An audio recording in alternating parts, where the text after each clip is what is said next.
Namaskaram all, very good morning. So let's start with the next concept, which is composition scheme.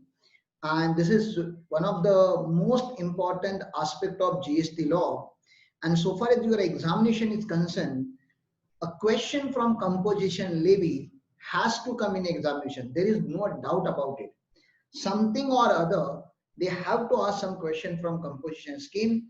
So according to me, this is 100%, you know, there is a probability of 100% that question will be asked. First of all, this composition scheme is important from the industry perspective. This is also important from the taxpayers perspective because many taxpayers are relieved. They have given a lot of concession from compliance procedure which are mentioned under GST law, which are hectic to be followed when you are a regular dealer or regular supplier or regular taxpayer. As compared to that, composition taxpayer has to follow minimum compliance and he is getting maximum benefit out of overall GST system. So let's go through the composition scheme. First of all, I'll be teaching you some concept from my handwritten notes. These notes are made out of ICA material only. So composition levy, this is covered under section 10 of CGST Act. This is covered under section 10 of CGST Act, and then obviously read with CGST rules. So why we have launched composition scheme, sir? So the GST law, a standard GST law, a regular GST law is very complicated. There are 3 returns per month. Tax payment has to be done on monthly basis. For every supply you need to issue tax invoice. You have to keep data of not only outward supply as well as inward supply. So a lot of tax compliance is demanded by the GST system. Whereas a small dealer or a small trader in an industry may not be able to follow those the detailed compliance of GST system. Therefore, this is an alternative system of levy which gives the relaxation in many provisions of GST. So let's look at the overall scheme. Composition scheme is an or composition levy is an alternative method. Alternative to what? Alternative to normal method that we are learning in overall GST procedure. Okay. Alternative levy of tax designed for small taxpayer whose turnover is up to prescribed limit. As of now in country we are having limit of 75 lakh or 150 lakh. Depending upon the state to which you are pertaining to, your turnover limit will change. The objective of composition scheme is to bring simplicity and to reduce the compliance cost for the small taxpayers. Very simple language, okay? A composition dealer cannot issue tax invoice, but he can issue bill of supply. So this is one of the aspects that you need to understand.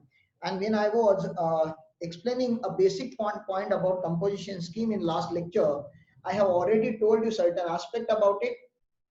Okay, what I told you here is this: if there are 2 shops, if you remember,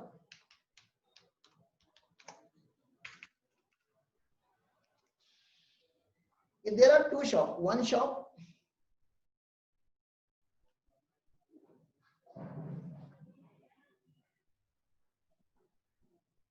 this is the shop of composition dealer, okay, and this is the shop of normal dealer.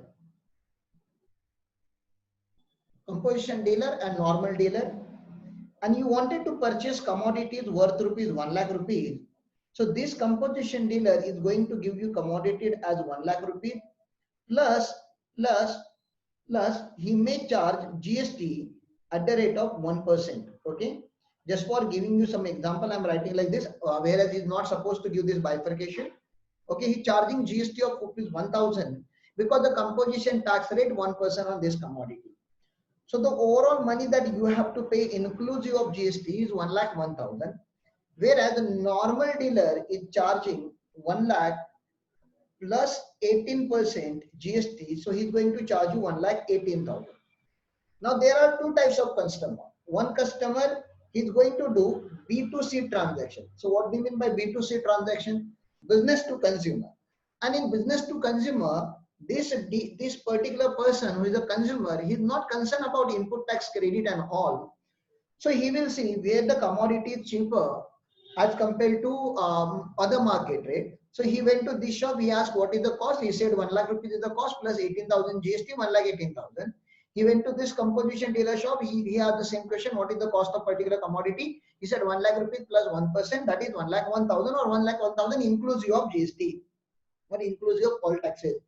So obviously this consumer will buy the commodity from the composition dealer. But the loss that particular this consumer has to bear is this: the composition dealer will issue bill of supply. He will issue bill of supply and not the tax invoice. Okay. Whereas a normal dealer will issue tax invoice. Now, really friends, if you are a consumer, you don't care whether the supplier is issuing bill of supply or his supplier is issuing tax invoice. You are concerned about your money. But if you talk about me, Ram Patil, then please understand, okay, RP is a registered dealer. I am a registered person in GST law.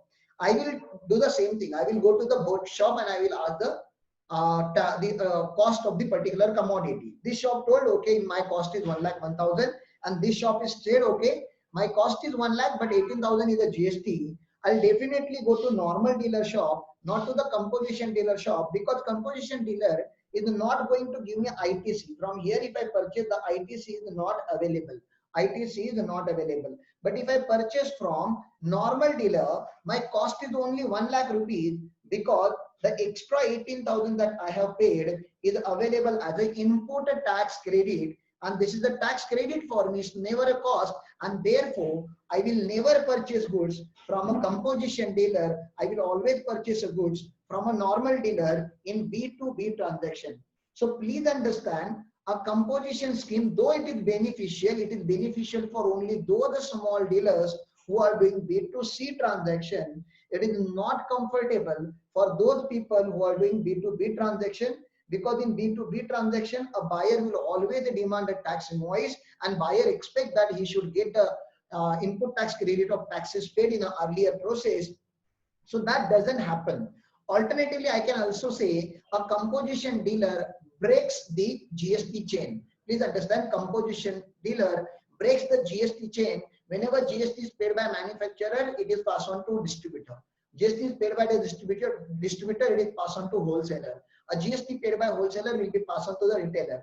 But if the retailer is a, please understand, if a retailer is a composition dealer, he is not going to give a credit because he cannot take credit. So one of the sad point about composition scheme that you need to keep in mind very clearly: a composition dealer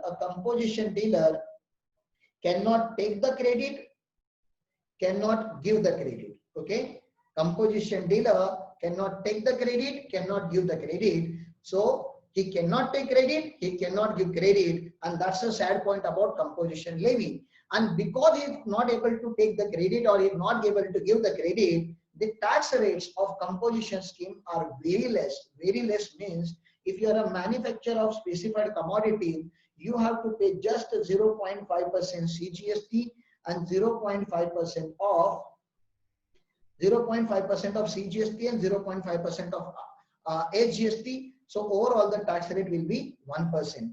If you are a restaurant, if you are a restaurant service, if you are a hotel, if you are a restaurant service provider, then you have to pay 2.5% CGST, 2.5% HGST. Overall, you have to pay only 5%. Please understand, normal, when the GST came, the normal rate of GST on restaurant were 18%, 1/8. If you come under composition scheme, your tax rate is only 5%. This is what you need to understand. Okay, manufacturer, restaurant, and the balance people who are there in industry now are called as a trader.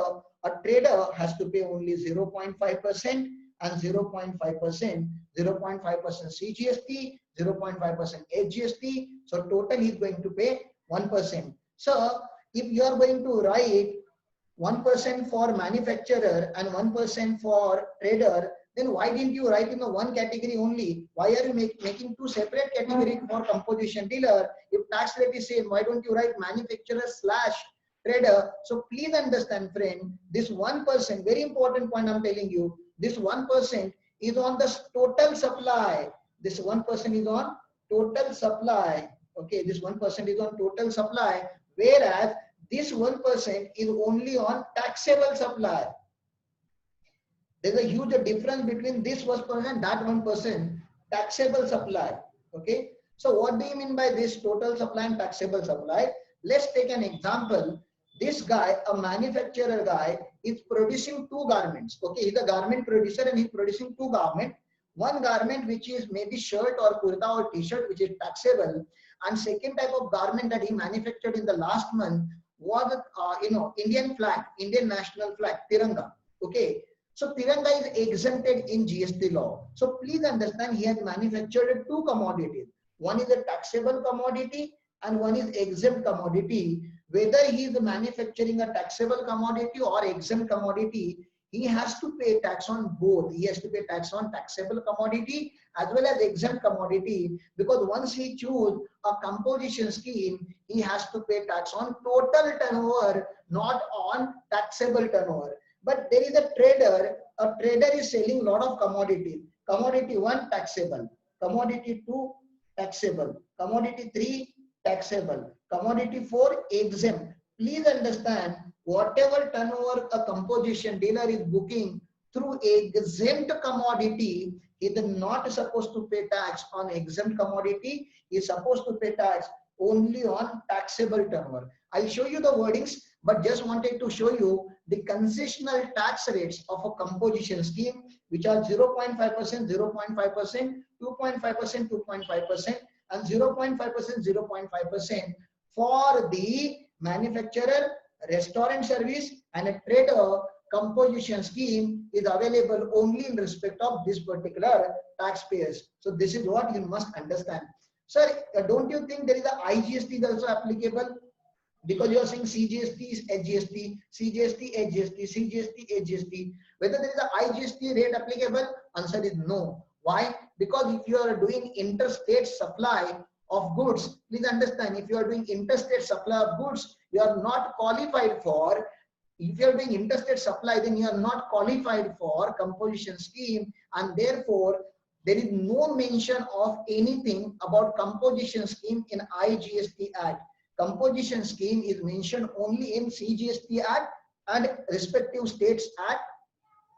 There is nothing written about composition scheme in IGST Act, because if you are doing interstate supply of goods and services, you are not going to be eligible for composition scheme. This is one thing that you should clearly keep in mind. Okay, sir. So this scheme is good, but it is putting a lot of condition, isn't it? And because it is putting a lot of condition, this scheme is not that famous in the industry as of now. Nobody likes to go to the composition scheme. What I believe, government should relax some more points about composition scheme.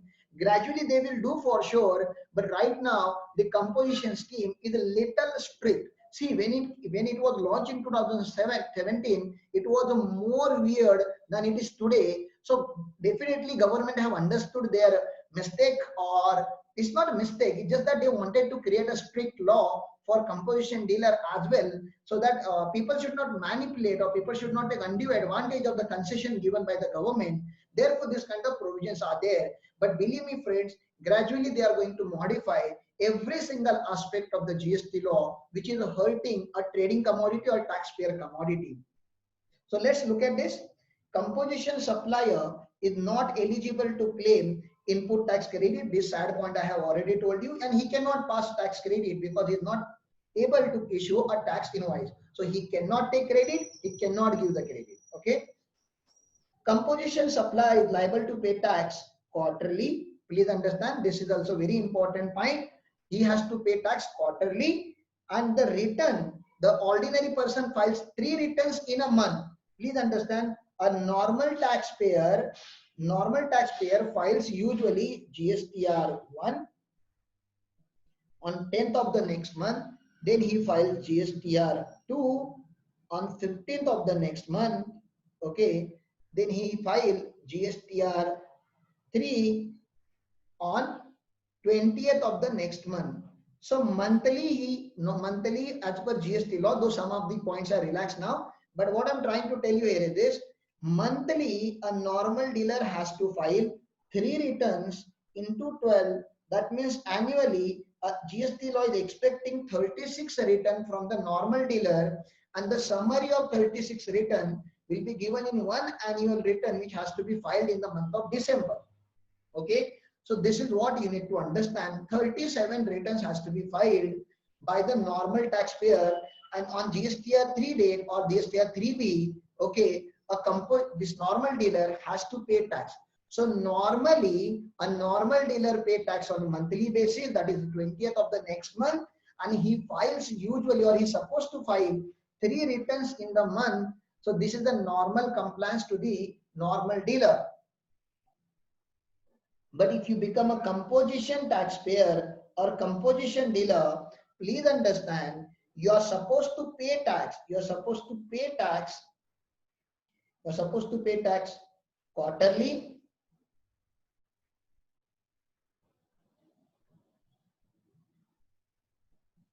You are supposed to pay tax quarterly. So what is the date, due date of paying tax? So 18th of the following month. 18th of the following month you are supposed to pay tax. Sir, is there any statement or form required to be submitted? Yes, without doing that, how can you pay the tax? So please try to remember the form name as well. Okay, it is the GST CMP 08. GST CMP 08. This is the form that a composition dealer has to file while paying the tax on 18th of the following month. So he has to pay tax quarterly, and he has to file, along with that he has to file GST CMP 08, and due date is 18th of the following month. So quarter one comprises of April, May, June. This 3 months, the GST CMP or the payment for this 3 month supply he has to do by 18th July. Okay, 18th July. Quarter 2, July, August, September. For this he has to pay tax by 18th October. Quarter 3, October, November and December, he has to pay tax by 18th of Jan. And quarter 4, last quarter, Jan, Feb, March, he has to pay tax by 18th April. So this is what you need to understand so far as the tax payment is concerned. Sir, what about returns? What about returns? So he has to file only one return, and that one return is GSTR.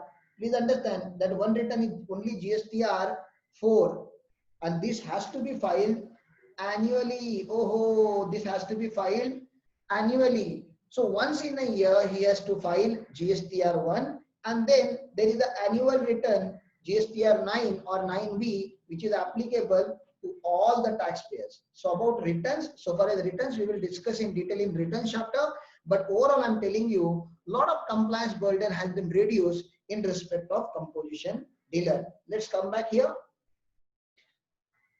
So sir, what do you mean by aggregate turnover? I told you aggregate turnover means a small dealer, and this aggregate turnover we don't check in the current year. The aggregate turnover we usually check in preceding financial year. This aggregate turnover is checked in a preceding financial year. Please later on add here.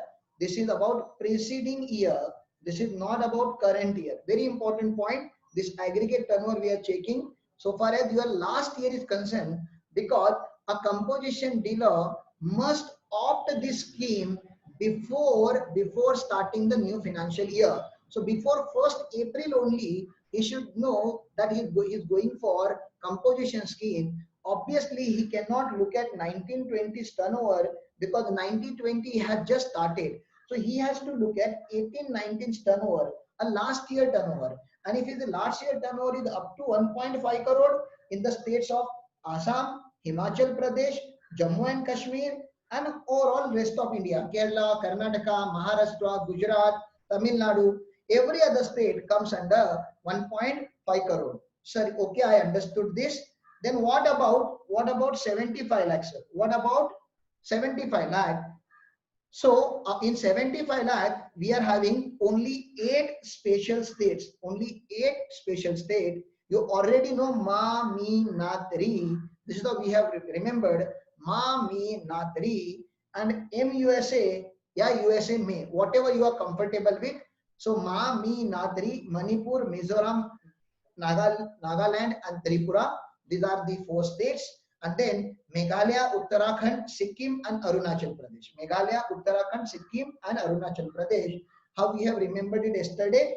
Ma, Mi, Na, Tri, USA में, मामी नात्री USA में. Okay, so मामी नात्री USA में, what is the name here? Manipur, Mizoram, Nagaland, Tripura, Uttarakhand, Sikkim, Arunachal Pradesh and Meghalaya. Okay, please do not confuse with section 22 limits of registration. There we are having separate registration, separate what you say, separate chart.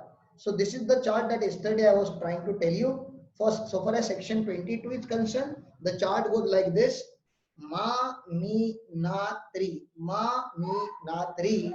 For them, the limit for compulsory registration is 10 lakh rupees in terms of goods supply, service also 10 lakh, and service plus goods, that means both. For this also, this is 10 lakh. These are the turnover limits for your compulsory registration. Right now, the 75 lakh limit that we have spoken about, that limit is applicable for composition scheme, to become eligible for composition scheme. And then these are the 6 another special states. So Arunachal Pradesh, Telangana, Meghalaya, Uttarakhand, Puducherry and Sikkim. For this, we are having limits of 20 lakh for goods, limit of 20 lakh for service and limit of 20 lakh for both. And then balance all state, Jammu and Kashmir, Assam, Himachal Pradesh, rest of India, for goods limit is 40 lakh. For special goods, that's pan masala, tobacco, ice cream, okay, or aerated water, for that special limit is 20 lakh rupees. For services, the limit is 20 lakh rupees. For both, the limit is 20 lakh rupees. So this is how you should understand. Please do not get confused in terms of limits between section 22 and section 10. So what is the limit in section 10? Ma, Mi, Natri, Ma, Mi, Natri, USA, Meghalaya. For this, the limit is 75 lakh. If your turnover in the last year, if your turnover in the last year does not exceed 75 lakh, then you become eligible for composition scheme. If your turnover does not exceed 150 lakh in the last year, then you become eligible for composition scheme in the state of Assam, Jammu and Kashmir, Himachal Pradesh, rest of India. Apart from that, extra 2 names that you should keep in mind, Telangana and Puducherry also falls under 150 category, because for registration chapter, there are 10 special states. But for composition chapter, there are only 8 special states. So which 2 are excluded from this 10? So Puducherry and Telangana goes to 150 lakh turnover. Therefore, here separately I have shown you Puducherry and Telangana comes under 150 lakh. What I have done, I have written section 22 chart and section 10 chart on the same page so that I can easily compare. You also do it as your homework exercise. Please take the screenshot or something like this, or you can just keep law open in front of you and make a chart of section 22 limits and section 10 limits, and please do not get confused in this. I don't want to drag this point further. Just wanted to ask you one more question. What if I have one branch in Maharashtra? I have one branch in Maharashtra and one branch in maybe Tripura. Okay, I have one branch in Maharashtra and one branch in Tripura. Which limit is applicable to me? Because when we check this limit, we check for all over India basis. It's your total turnover. Turnover means your total sales. Turnover means your total sales of that particular year. So it includes Maharashtra turnover as well as Tripura turnover. But if you check the eligibility from the state of Maharashtra, the eligibility limit is 150 lakh. If you check limit from Tripura, then the limit becomes 75 lakh. So whenever this confusion happens, ICA have told us, please go conservative. Do not select higher limit. Conservative approach means selecting the lower limit. So for this, 150 lakh is the limit. For Tripura, 75 lakh is the limit. And I exist in both the state. So what will be the final limit for my eligibility? So the final limit should be 75 lakh, not 150 lakh. Once you cross the turnover of 75 lakh, please understand, you need to opt for composition scheme. You cannot opt composition scheme under Tripura as well as in Maharashtra. You cannot opt if you cross the turnover of 75 lakh, then you cannot opt composition scheme under Tripura as well as Maharashtra, and you can never do this. Sir, my turnover is 80 lakh, say for example. My turnover is 80 lakh. So I am not eligible under Tripura, but I am eligible under Maharashtra. Can I follow a normal scheme under Tripura, and can I follow the composition scheme for Maharashtra? Answer is no. A composition law says if you opt composition scheme for one of the state where you are having your business, then you need to opt composition scheme on pan India basis. On pan India basis means you need to follow composition for all your offices, all your supplies, all your business premises at the same time. You cannot do normal here and composition there. No, that is not possible. And this is what is written in composition law. Now, many points I have spoken about. Before I move ahead, I'm going to take a quick break so that I can interact with you guys and ask your doubt. So I'm pausing the recording so that we can talk.